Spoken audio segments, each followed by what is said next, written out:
ISIS, sometimes known as ISIL, Daesh, or the Islamic State, cast a grim shadow across the globe, reaching news headlines far and wide with its violent atrocities.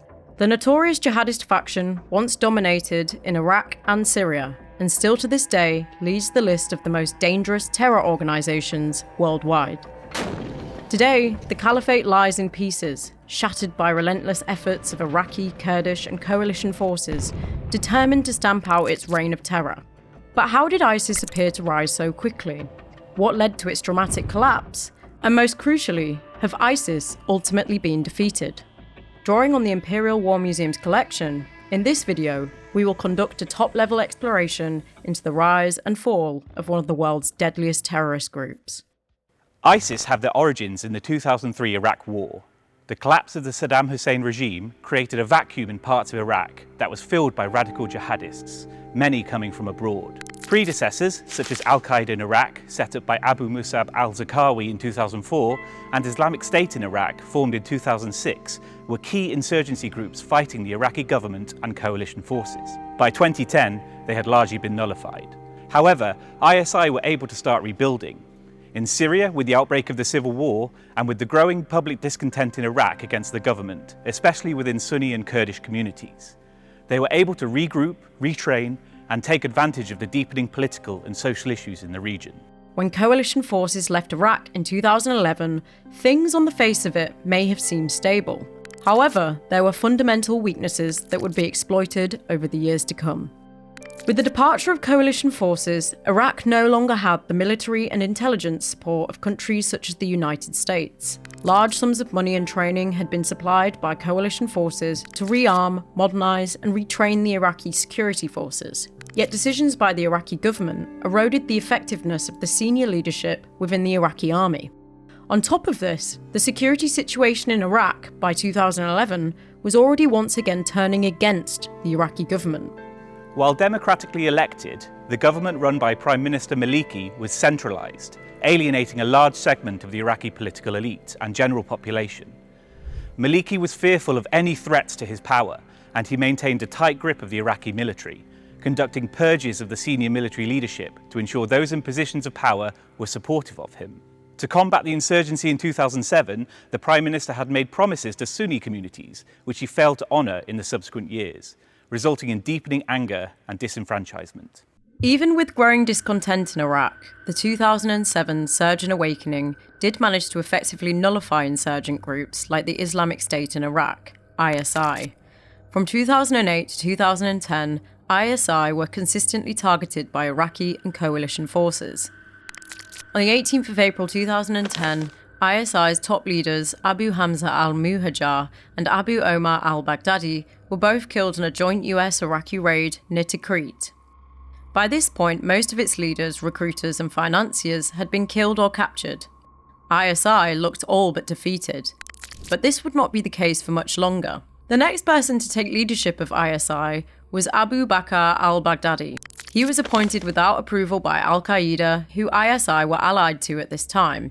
Yet further opportunities for ISI to grow was not to be found just in Iraq. Just across the border, a civil war was breaking out that would have huge ramifications for Syria, Iraq, the wider region, and globally. In 2011, civil war broke out in Syria. What started as a series of protests against the government of Bashar al-Assad in March 2011 eventually became a national uprising. This uprising quickly splintered into a civil war. Multiple opposition factions emerged, many with competing and adverse ideologies and visions for the future of the country. Opposition forces fought against the government, but also at times coming into conflict with each other. The security situation in the country drastically deteriorated. Taking advantage of this, Baghdadi sent some of his best fighters across the border from Iraq to Syria. Very quickly, working alongside allied groups, they became one of the most formidable fighting groups in the country. The civil war in Syria gave ISI battle training and experience, opportunities to recruit and bolster their ranks, and a chance to further develop their military doctrine. A doctrine that would be applied in the 2014 offensive in northern Iraq to dramatic and deadly effect. ISI were able to utilise the civil war in Syria to grab land and resources. By March 2013, they took the city of Raqqa, the eventual capital of ISIS. al-Baghdadi announced in 2013 that ISI were merging with the al-Nusra Front to form the Islamic State of Iraq and al-Sham, what we now know as ISIS. This claim was rejected by the al-Nusra Front, who had pledged allegiance to al-Qaeda, and the two groups ultimately turned on each other, with ISIS seizing full control of Raqqa in January 2014. Despite their gains during the civil war in Syria, ISIS did not turn away from its interest in Iraq. Between 2010 and 2013, ISIS increased its tempo of operations in Iraq, preparing the ground for an eventual major offensive. In July 2012, ISIS launched its Breaking the Walls campaign, carrying out 24 bombings and 8 prison breaks, culminating in a mass breakout of Abu Ghraib prison. Many would join ISIS. By the end of 2013, they had taken control of Fallujah and Ramadi. The Iraqi security forces began to fall back from the advance of ISIS. Other forces such as the Peshmerga, based in the Kurdistan region of Iraq, were also struggling against the initial ISIS advance. The leadership of the Iraqi security forces was in a poor state by 2014. Many of its commanders had been pushed out by the Iraqi government, and more compliant and arguably less competent leaders were put in their place. Peshmerga forces are traditionally seen as highly motivated, dynamic and effective fighting force, especially when up against a more traditional static enemy over a rugged terrain.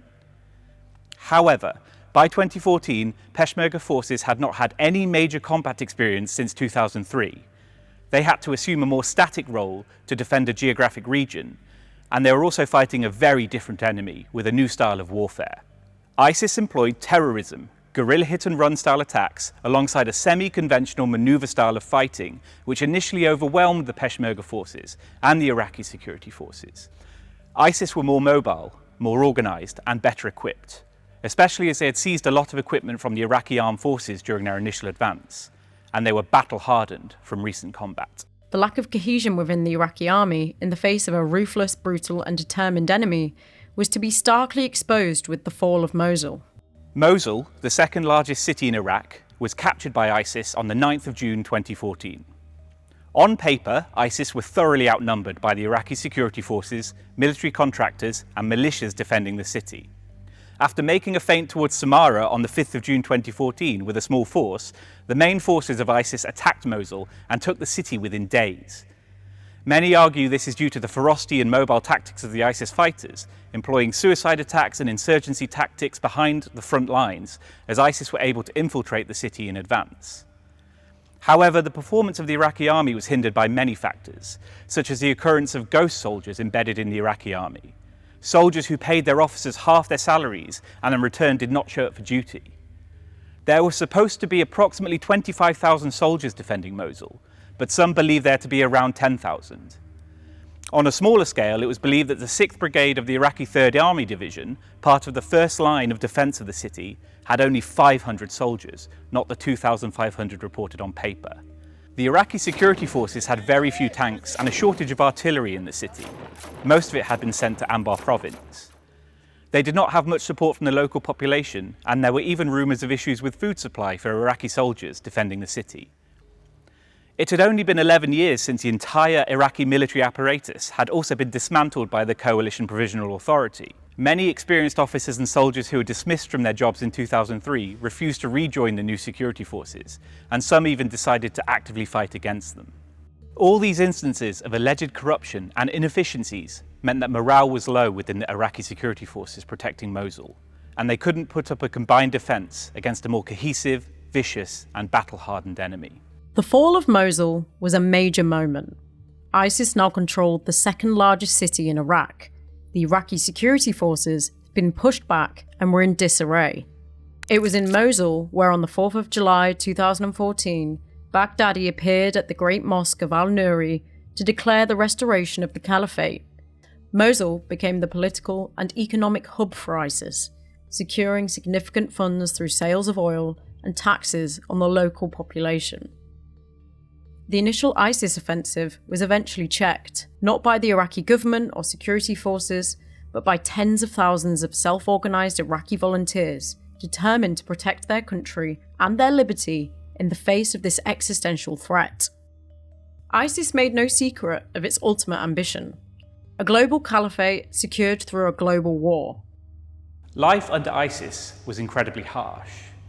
At its territorial peak, ISIS administered a population of up to 8 million people.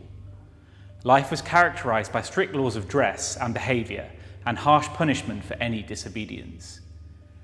ISIS dictated every aspect of life for the citizens living in its occupied territories, and groups were persecuted at will, such as Shia, Christians, and Yazidis.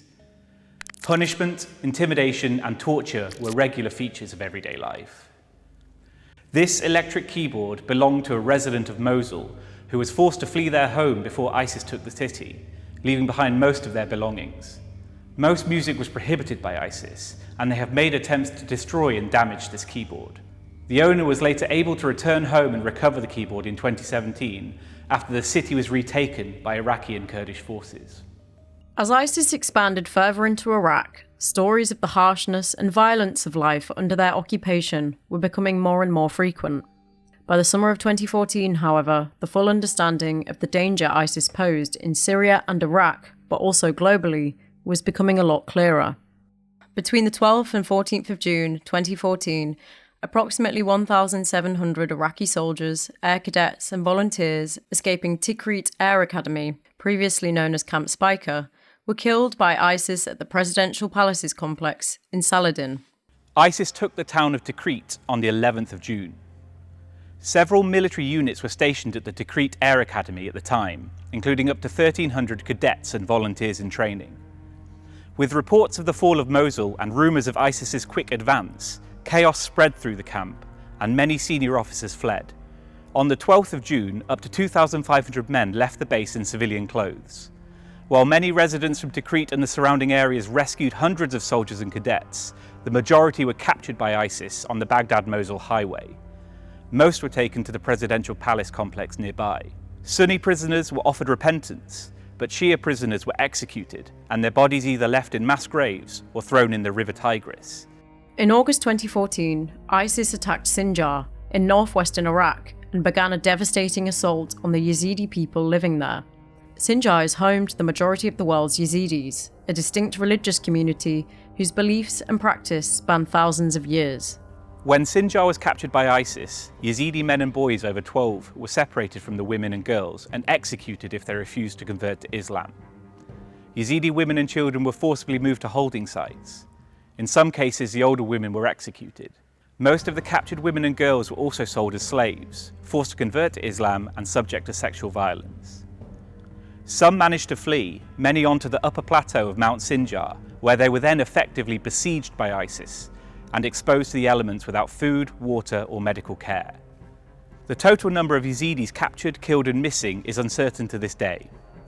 In 2017, the UN estimated that more than 5,000 Yazidis were killed and up to 7,000 girls and women were forced into slavery. In 2021, it was reported that an estimated 200,000 Yazidis remained displaced from their homes, and 2,800 women and children were still believed to be in ISIS captivity. On the 1st of August 2023, the UK government formally acknowledged that acts of genocide were committed against the Yazidi people by ISIS in 2014. The international response to the events in Sinjar was significant. ISIS was at its peak, but soon a coalition of countries decided to fight back. Within days, President Obama ordered targeted airstrikes and emergency airdrops to the Yazidis trapped by ISIS fighters. Today I authorized 2 operations in Iraq. Targeted airstrikes to protect our American personnel, and a humanitarian effort to help save thousands of Iraqi civilians who are trapped on a mountain without food and water and facing almost certain death. The UK began Operation Shader 6 days after ISIS took Sinjar, starting with delivering aid drops in northern Iraq that ultimately ended up with the UK participating in airstrikes against ISIS and UK boots on the ground. Operation Shader is the British military contribution to the US-led coalition to defeat ISIS, named Operation Inherent Resolve. Inherent Resolve is a coalition at its peak consisting of over 80 countries dedicated to combating ISIS and supporting with stabilisation efforts in the region. Operation Shader began on the 9th of August 2014. RESC 130s carried out 7 successful aid drops and delivered vital water, shelter and supplies to the Yazidi people trapped in the Sinjar mountains at the time. The RAF also moved to a surveillance role, gathering intelligence related to the movement and location of ISIS forces, using Tornado GR4s, Reaper UAVs, Sentinels, and E3 sentries. On the 26th of September 2014, UK Parliament voted to support offensive military action in Iraq, namely through airstrikes. A debate and vote on extending offensive military action against ISIS in Syria was subsequently held and approved on the 2nd of December 2015. Behind me is a Tornado GR4. This aircraft was used by No. 12 Squadron of the Royal Air Force as part of Operation Shader. The Tornado GR4 was a significant aircraft for the RAF, as it could be flown in all weathers, both night and day. Predominantly flying out of RAF Akrotiri in Cyprus, its main role was to conduct reconnaissance and airstrikes against ISIS. At its height, it flew missions nearly every day, until it was retired in March 2019. However, much of the fight against ISIS would take place in densely populated urban areas. Precision airstrikes were effective in supporting forces on the ground in the fight against ISIS, but it came at a severe human cost. The RAF had the primary service on Operation Shader, but UK troops on the ground also provided training and military advice to build capacity within the Iraqi security forces and peshmerga forces. The UK led the coalition's counter-improvised explosive devices programme and provided infantry skills, engineering and medical training. This suicide bomber target was used by members of C Company 2nd Battalion, Princess of Wales Royal Regiment, during their training of local Kurdish peshmerga forces based in the Kurdistan region of Iraq in spring 2015. A key objective for the peshmerga forces and those training them was to build capacity in fighting an irregular, semi-conventional enemy and combating their insurgent and terror tactics. By February 2019, British forces had trained over 12,800 peshmerga troops. With coalition support, ISIS was slowly put on the back foot. Not only had their expansion stalled, but Iraqi forces and its allies were starting to claim territory back. On the 17th of August, Iraqi forces and the Peshmerga retook Mosul Dam. In October, Iraqi forces recaptured the Beji oil refinery, the largest in Iraq, which cut off a lucrative source of income for ISIS. On the 13th of November, Kurdish forces retook Sinjar.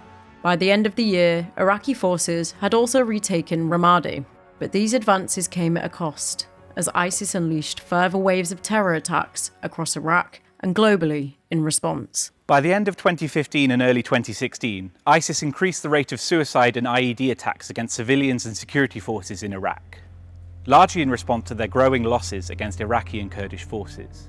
ISIS were also willing to carry out international terror attacks to show the world that it could still go on the offensive while on the back foot militarily.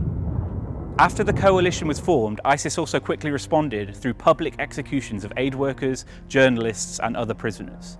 The overall aim was to show the consequences of confronting ISIS and to demonstrate to civilians across the world their state's inability to protect its own people. During its occupation of Mosul, the Islamic State imposed a reign of terror marked by widespread atrocities, including killings, torture, sexual violence, and the forced disappearance of numerous residents. Women were subjected to an extreme interpretation of Sharia law, while religious and ethnic minorities faced systematic persecution. Many were either executed or forcibly expelled from the city. The occupation also saw extensive looting and the deliberate destruction of cultural, religious, and historical heritage. But how long could ISIS hold on to the city? The offensive on Mosul began on the 17th of October 2016. The combined forces of Iraqi security forces, Peshmerga, popular mobilization forces, and various militias, assisted by coalition air support and military advisors, began an advance on 3 fronts in the area around Mosul. And by the 1st of November, Iraqi special forces had entered the city. Before the main assault, coalition air forces had targeted key ISIS positions. However, even with overwhelming air support and a numerical advantage, the task of retaking the densely populated city from a dug-in enemy was daunting. It turned out to be one of the toughest attritional urban battles in recent history, with intense street-to-street, house-to-house fighting. By January 2017, Iraqi and allied forces had retaken eastern Mosul and eventually enveloped the city. Yet ISIS continued to fight, most of the fighting taking place in the densely packed streets of the old town of Mosul in the west of the city. After months of intense fighting, Iraqi forces declared victory on the 9th of July 2017, though sporadic fighting would continue. This was a significant victory for the Iraqi government and its allies. The most formidable ISIS stronghold in Iraq had been retaken, and its army largely destroyed. The city itself was left in ruins. After 2 major battles and occupation by ISIS for 3 years, much of the city was destroyed, with extensive damage to its infrastructure, homes, and religious and archaeological sites. 1 million residents were evacuated or fled. This flag was retrieved during the battle in early 2017 by the BBC's Middle Eastern correspondent, who was embedded with special forces in the city. The black flags of ISIS were a common sight and a source of terror for many, but the visual identity is not unique to them. Monochrome flags have origins in ancient Eastern, Arabic, and Islamic traditions. It is believed ISIS adopted the flag and its wording to co-opt its political and theological significance. In October 2017, Iraqi forces took Hawija, the final ISIS stronghold in Iraq. ISIS were also losing ground across the border in Syria. By the end of 2017, ISIS had lost all its territory in Iraq. On the 9th of December, the Iraqi Prime Minister Haider al-Abadi declared victory over ISIS. The intensity of ISIS's violence has waned in recent years. However, the group continues to hold a presence across multiple regions around the globe. While ISIS's proclaimed caliphate has been dismantled on the ground, it is too early to say if they have been defeated.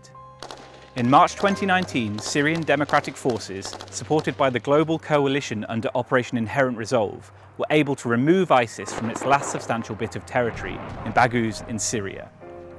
Many saw that as the end of the caliphate, and in many respects, that is true. However, fighters still operate an insurgency in the area, and ISIS, even though they no longer control territory in the traditional sense, does exert influence digitally and online, and through affiliates that still exist and operate to this day, in many locations throughout the world. For example, one affiliate in Afghanistan, ISIS Khorasan, claimed responsibility for the attack on the Crocus City Hall in Moscow that killed 145 people in March 2024. Operation Shader remains active today, as the threat of ISIS continues to cast a shadow over Iraq, Syria, and beyond. For those who endured its brutal rule or suffered from its terror, the scars remain deep. Justice efforts and community reconciliation are ongoing, even as coalition victories have dismantled ISIS strongholds. Yet with persistent militant activity and lone wolf attacks, the question lingers: has ISIS been defeated or simply driven underground?